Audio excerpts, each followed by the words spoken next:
తరాల మధ్య అంతరాలున్నాయి.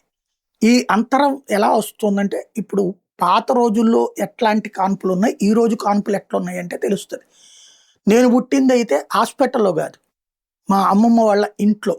అప్పట్లో కాన్పులు ఇంట్లోనే జరిగిపోయాయి. మంతరసాని అని ఉండేవాళ్ళు.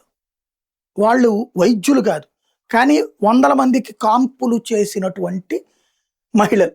వాళ్ళకి ఈ ఉమ్మనీరు ఎట్లా వస్తుంది? ఎట్లాంటి ఇంపాక్ట్ ఉంటదంటే, బిడ్డ అడ్డం తిరిగే వరకు కూడా వాళ్ళు ట్రీట్‌మెంట్ చేస్తారు. ఇక అడ్డం తిరిగిందన్నప్పుడు ఆస్పత్రికి తీసుకెళ్ళమంటారు. కాన్పులన్నీ ఇళ్లలోనే జరిగిపోయాయి ఆ రోజుల్లో.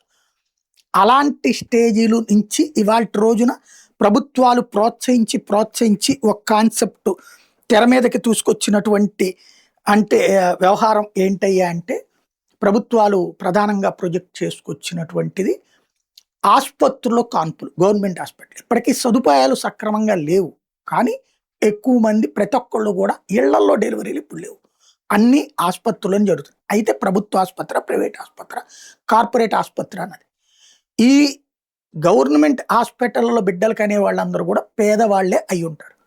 అలాంటి పేదవాళ్ళ బిడ్డకి పుట్టగానే ఆడైనా, మగైనా సరే ఒక ఉంగరం బహుమతి, మేనమామ బహుమతి. ఇది తమిళనాడు ముఖ్యమంత్రి విజయ్ ఇచ్చినటువంటి ఎన్నికల హామీ. దాంట్లో భాగంగా ₹600,00,00,000 మొన్ననే బడ్జెట్‌లో పెట్టి విడుదల చేశారు. ఇప్పుడు టీవీకే పార్టీ ఏదైతే విజయ్ వాళ్ళ పార్టీ, ఎమ్మెల్యేలు, వాళ్ళ పార్టీకి సంబంధించిన నియోజకవర్గ ఇన్ఛార్జీలు ప్రతి ఊర్లో గవర్నమెంట్ హాస్పిటల్ దగ్గరికెళ్ళి ఈ 1 గ్రాము బంగారపు ఉంగరాలు బిడ్డల చేతులకి తొడుగుతున్నారక్కడ.